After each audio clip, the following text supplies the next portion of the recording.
शायद। सुशील भाई ने इतनी बड़ी बड़ी तारीफें की।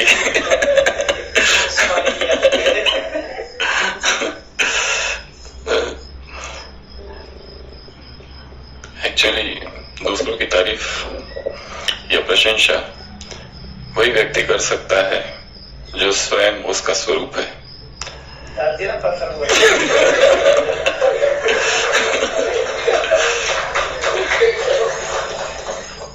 जब हमारे मन में ही उतनी निर्मलता है तो ही हमें दूसरों के गुण दिखाई दे सकते हैं। यदि हमारे मन में अहंकार का पर्दा है तो हमें दूसरों का कुछ भी दिखाई नहीं देता। तो जैसे अभी वो 2003 की बातें कर रहे थे, हमको भी याद आ रहा है जब हम एकदम नए नए आए थे तो हमें तो यहाँ का कुछ भी पता नहीं था, कुछ भी मतलब कुछ भी नहीं। हम सीधा आ गए थे, सीधा बाबा मिलन 30 नवंबर 2003 घर गए और घर से वापस आ गए। 15 दिसंबर 2003 हॉस्पिटल ज्वाइन किया। और जब आ रहे थे ऊपर, एक भाई हमारे साथ थे, नागपुर के एक समर्पित भाई है, प्रेम भाई। तो वो पूछने लगे तुम कहाँ जा रहे हो? तो हमने कहा ऊपर ग्लोबल में। तो हमारी उम्र तो 21-22 साल ऐसी कुछ थी। तो उन्होंने कहा कहाँ रहोगे? हमने सोचा, हमने अभी पूछा ही नहीं किसी से रहना कहाँ है। फिर सोचा था जब फर्स्ट टाइम जब बाबा मिलन किया था, फर्स्ट एंट्री, तो जाते जाते वो शंकर मठ दिखा था। हमने सोचा वहां रह लेंगे, अगर ये लोगों ने कुछ रहने का दिया नहीं तो उस मठ में रहेंगे जरूर। तो वो भाई ने पूछा अच्छा तो तुम्हारा सामान किधर है? तो सामान तो हमारे पास था ही नहीं, बस एक पॉलिथीन थी और जिसमें कुर्ता पैजामा लिया था वो शांतिवन के सामने से। तो उन्होंने कहा ये है बस। तो फिर तो तुम वहां क्या करोगे एज अ, मैंने कहा डॉक्टर। तो उन्होंने कहा अच्छा तो तुम्हारे जूते वगैरह नहीं है? मैंने कहा चप्पल है बस। और चप्पल भी टूटी हुई। तो फिर यहाँ हम आए थे ग्लोबल में, तो डॉक्टर प्रताप से मिले ज्वाइनिंग के लिए। तो उन्होंने कहा कि तुम ये नहीं चलेगा, ये कुर्ता पैजामा नहीं चलेगा, इधर तुमको शर्ट पैंट पहनना पड़ेगा। तो हमने कहा वो तो हमारे पास है नहीं। तो वो किचन के घनश्याम भाई थे, उसको बुलाया, एक डॉक्टर आया है तो उसके पास कुछ भी नहीं है। पहले उसको थोड़े कपड़े दिलाओ। तो फिर कपड़े दिलाए, वो घनश्याम भाई हमको लेके गए मार्केट। तो फिर हमने ज्वाइन कर लिया। फिर हमारा पहला दिन था, तो हमको ये नहीं पता था कि ये मुरली वगैरह क्या है। तो हमारे पास डॉक्टर मुरली थे, तो हमने डॉक्टर मुरली से पूछा कि ये मुरली इधर होती है क्या? तो उन्होंने कहा ये हेडक्वार्टर्स है, यहीं से तो सब जगह जाती है। तो हमको पता चला अच्छा यहाँ से है। तो हमने पूछा आप कितने बजे जाते हो? तो उन्होंने कहा 3 बजे जाता हूँ मैं। तो हम भी आएंगे। तो ज्ञान का दूसरा दिन ज्ञान में आने का, तो हम भी आ गए। तो आए और फिर सोफा पे बैठ गए ओम शांति भवन में। पर देखा कुछ लोग सामने बैठे हैं, डॉक्टर श्रीमंत, सुशील भाई, मुन्ना भाई, तो ये लोग सामने बैठे थे। हमने कहा उनके बाजू में जाके बैठते। तो उनके बाजू में जाके बैठ गए। और फिर सीधा दादी प्रकाशमणि आई और मुरली चालू हो गई। मीठे बच्चे, अब तक तुमने जो पढ़ा है वो भूल जाओ। तो हमको एकदम डर लगा, ये पहले तो है कौन? और फिर हमने पीछे देखा कि किसको कह रहे हैं। तो हमको लगा जैसे हम मुझे कह रहे हैं, क्योंकि हम पढ़ के आए थे बहुत सारी चीजें। तो फिर मुरली भी पूरी हो गई और फर्स्ट डे था हॉस्पिटल का। इसके पहले भी सुनाया है, रामनाथ भाई एडमिट हो गए P1 वार्ड में। तो उनको देखने फिर दादी जानकी आ गई। तो हम वहीं खड़े थे, हमारा फर्स्ट डे था। तो दादी जानकी ने कहा ये कौन है? प्रताप सर ने कहा ये हमारे नए डॉक्टर आए हैं। तो दादी ने ऐसे देखा, फिर ऐसे हाथ रख दिया। हमको पता नहीं था ये कौन है। तो दादी ने कहा अच्छा ये है राज ऋषि। फिर हम हॉस्पिटल में ज्वाइन कर लिए। और फिर और किसी से पूछा आप लोग कितने बजे जाते हैं? तो उन्होंने कहा कि हम लोग तो 3 बजे जाते हैं, किसी ने कहा 2:30 बजे जाते हैं, किसी ने कहा हम 2 बजे जाते हैं, किसी ने कहा 1:30 बजे जाते हैं। हमने कहा हम भी जाएंगे, करना क्या है पता नहीं। और और फिर 1:30 बजे पीछे से पैदल, और फिर वो कुटिया का दरवाजा खोलते थे। संजय भाई थे, तो संजय भाई दरवाजा खोलते थे हमारे लिए, और वो इतना गहरा अनुभव होता था। हम 1.5 साल इधर रहे थे, पर कभी किसी से बात करने की इच्छा नहीं होती थी। और इतना मतलब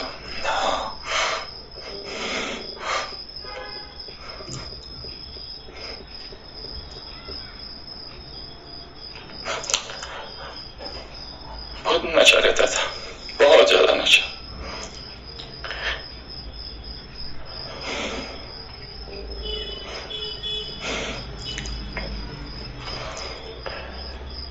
और सुशील भाई मिलते थे, और भी बाकी लोग थे उस समय, वो खाली दूर से मिलते थे, तो हमको बहुत खुशी होती थी इन सबको देखकर।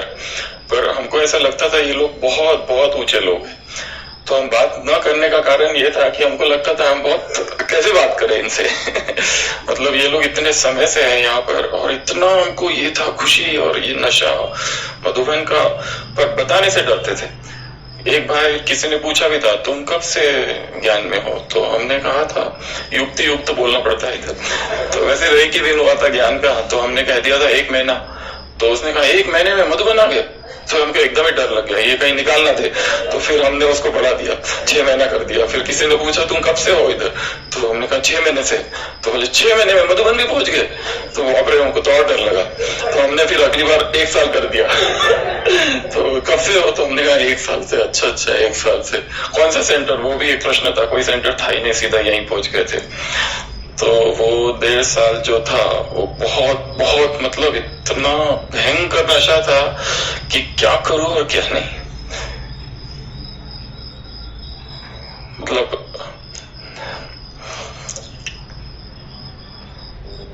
नींद ही नहीं थी, 1 बजे उठ जाते थे और फिर इंतजार करते थे कि 1:30 बजे ये लोग साथ में जाए। और वो बाबा की कुटिया से ऐसी लाइट आती थी जबरदस्त कि क्या बताए किसको और कैसे बताए, और कैसे बताऊं किसको कि मैं अभी भी आया हूं। कि लोगों को लगता था हम बहुत पुराने हैं, पर ये सारा ज्ञान हमारे लिए नया था। और जब हम आए थे तो इतनी में उनको ये थी इच्छा की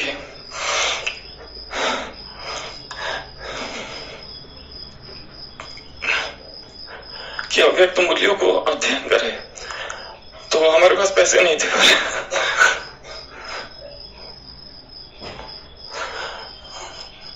तो हम लाइब्रेरी आते थे।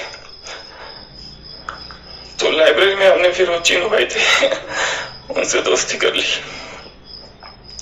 और हमको ऐसी बुक चाहिए थी जो हमारी हो, क्योंकि उसमें अंडरलाइन की है। तो अगली बार लोगों ने डरा दिया तुमने लाइब्रेरी की किताब में अंडरलाइन क्यों की। तो फिर हमको लगा फिर हम वेट करने लगे कि कब सैलरी आएगी। तो हमको फिर फर्स्ट सैलरी मिली 6,000 5,000 ऐसे कुछ थी उस समय।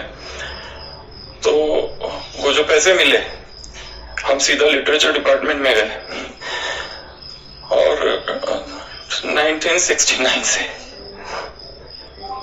2003 तक की जो अव्यक्त भारतीय थी,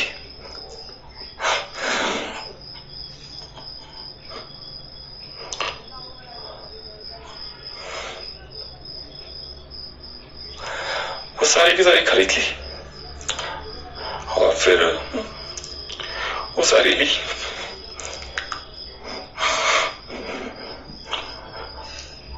और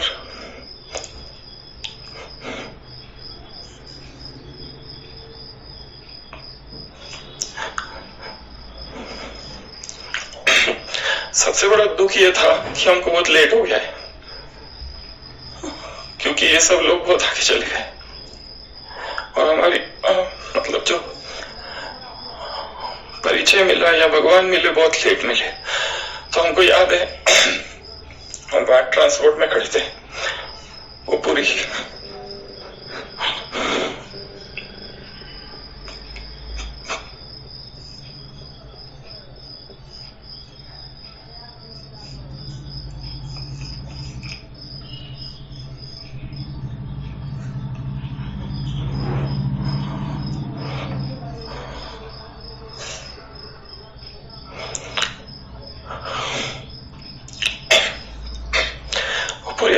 उंगलियों का सेट हमारे पास था और हमने ये सोचा था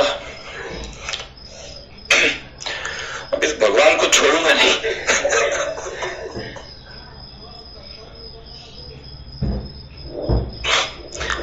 और फिर वो बस आई, बस में बैठ के कमरे में गए और कमरे में गए वो सारी अव्यक्त मूल्य खोली और रखी। और फिर हमको लगा कि ये जो भाषा है, ये हिंदी है, ये हमको नहीं समझ आती है। कोई मिले जो हमको ये समझाए, कोई मिले जो ये बताए ये क्या है, कौन समझाएगा हमको। तो जैसे बताया सुशील भाई ने, यहाँ सुबह क्लास होती थी, हम यहाँ आके बैठते थे, चुपचाप बैठते थे और चले जाते थे। बात करने की इच्छा नहीं होती थी हमसे, क्योंकि ऐसा लगता था कि हम क्या बात करें, क्योंकि हमको तो कुछ भी नहीं आता है। परंतु वैराग ऐसा ज्यादा था कि यहाँ का हमको कुछ भी नहीं चाहिए, कुछ भी मतलब कुछ भी नहीं चाहिए। विरक्त थी चेतना। हमको हंसने की इच्छा नहीं होती थी, किसी को देखने की इच्छा नहीं होती थी। तो हम लगभग 1.5 साल यहाँ थे और फिर यहाँ से गए। वो जाना भी बहुत मुश्किल था और लगभग 5 साल 4 साल कुछ महीने 6 महीने जैसे कल बताया बाहर थे। और वो जो बाहर का समय था बहुत मुश्किल वाला समय था। और जब जब यहाँ आते थे, सुशील भाई से मिलते थे, बाकी लोगों से मिलते थे, बहुत खुशी होती थी, बहुत बहुत खुशी होती थी। और ट्रेन में जब बैठ के आते थे तो इतनी खुशी होती थी कि मधुबन आ रहा है। और वो जो गीत था बजता था, कितना सुंदर, कितना प्यारा। और जब लास्ट में 2010 में 10-10-10 को वापस आ गए, तब तो ऐसा था कि क्या करूं और क्या नहीं। और जब पूरे बाहर थे मधुबन के, ऐसा एक दिन नहीं था कि हमने कोई गीत नहीं लिखा, कोई कविता नहीं लिखी कि हे मधुबन मैं कब आऊंगा, कब आऊंगा। निर्भर भाई साहब से मिले थे, उन्होंने कहा था कि वहां बैठकर ये सोचो कि यहाँ आके तुम्हें क्या करना है। तो हमने वहीं बैठे बैठे सोचा था कि हमें करना क्या है। वो पूरा विश्व दिखता था आंखों के सामने, कैसे मैं इनको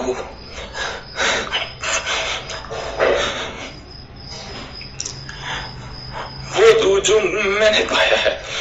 फिर यहाँ आए 2010, 2015, 2011, 2012, 2013 चुप ही रहे। छोटे लाल भाई जी थे, वो कहते थे क्लास कराओ। तो हमको इतना डर लगता था ये क्लास वगैरह से, बहुत ज्यादा डर। हमने उनको कई महीने तक टालते रहे, फिर भी वो कहते थे आज करा लो। हम उनसे कहते थे पेट में दर्द है थोड़ा कि आज नहीं करा सकते, वैसे वैसे वैसे।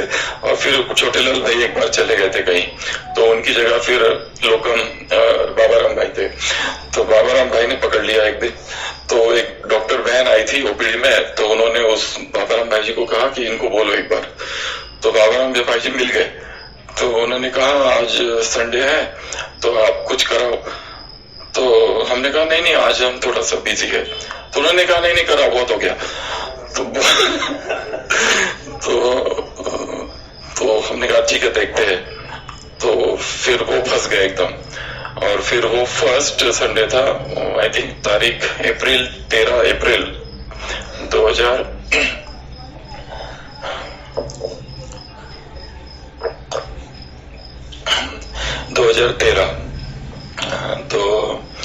तो भी इतना, तो हमने कहा आप करना क्या है, क्योंकि कभी बोला नहीं था।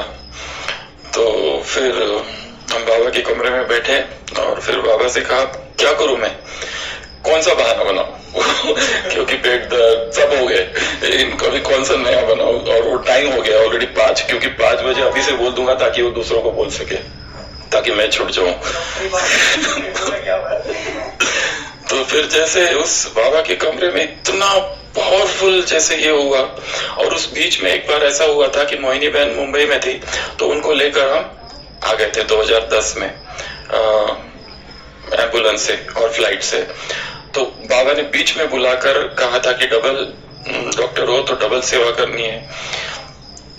तो वो भी ऐसा लगा कि जैसे, और भी बाबा ने कुछ, एक बार दादी जानकी से मिले थे 2011 में, माइक हट गया था और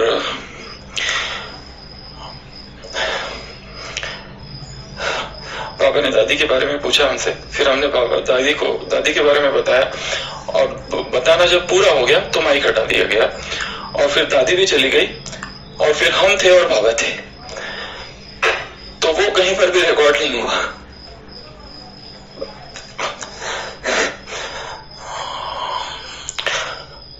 और ये बात शायद हमने आज तक कभी बताई नहीं, ये कहीं पर भी नहीं।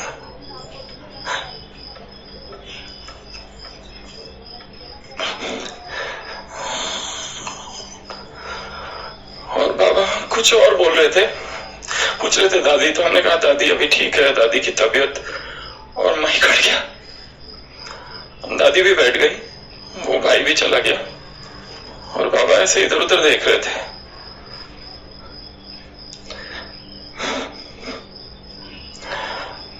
और एक छोटा सा वाक्य था,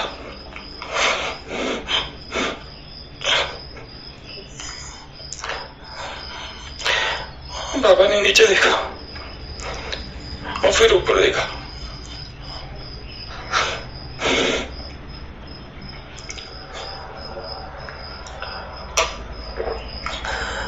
और कहा बस ब्राह्मणों को जगाओ।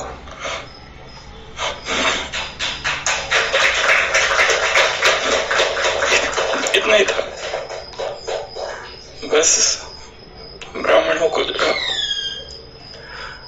और वो कह दिया, और हम एकदम से, और फिर वो भाई आ गए, सब आ गए एकदम, और इतनी भीड़ हो गई वहां पर, और हट गया, फिर मना हम भी दूर हो गए। तो हम जब बैठे इधर बाबा के कमरे में, तो ऐसा हुआ कि हम क्या करें। तो वो बाबा की आवाज थी, या हमारा ही अपना ही चिंतन होगा शायद, या क्या था पता नहीं, परंतु वो आवाज ने हमसे कहा कि जब तुम बोलोगे तो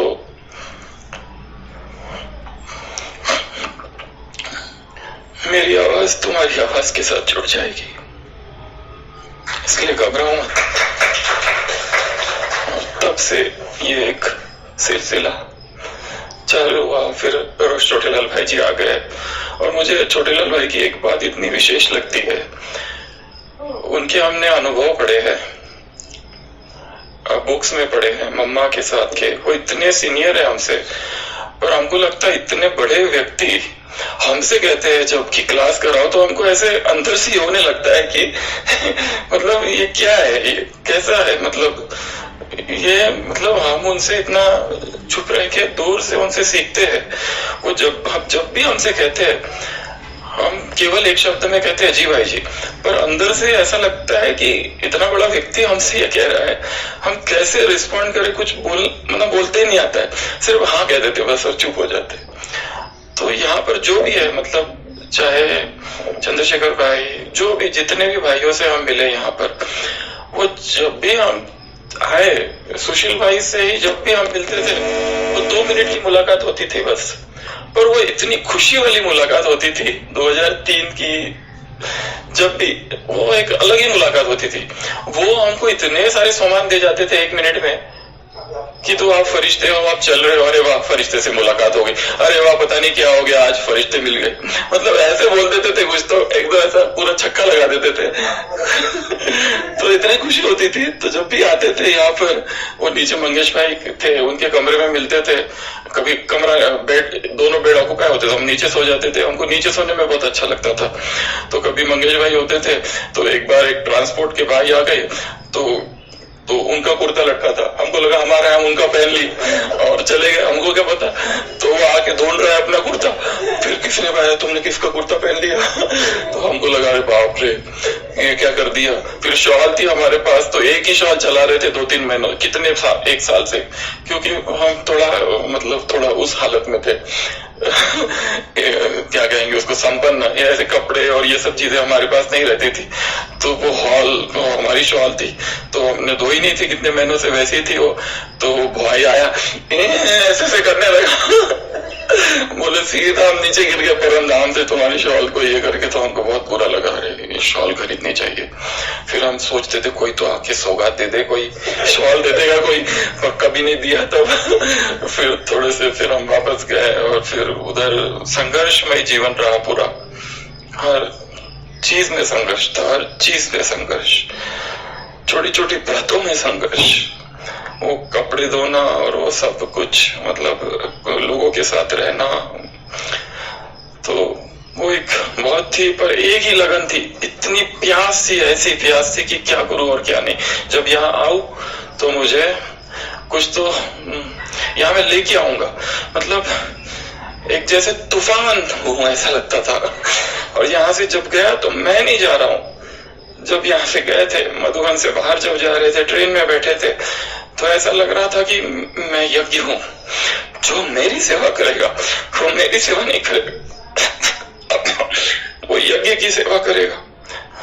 जो मेरे मार्ग में आदि विघ्न बनेगा वो मेरे मार्ग का विघ्न नहीं होगा, वो यज्ञ का विघ्न होगा।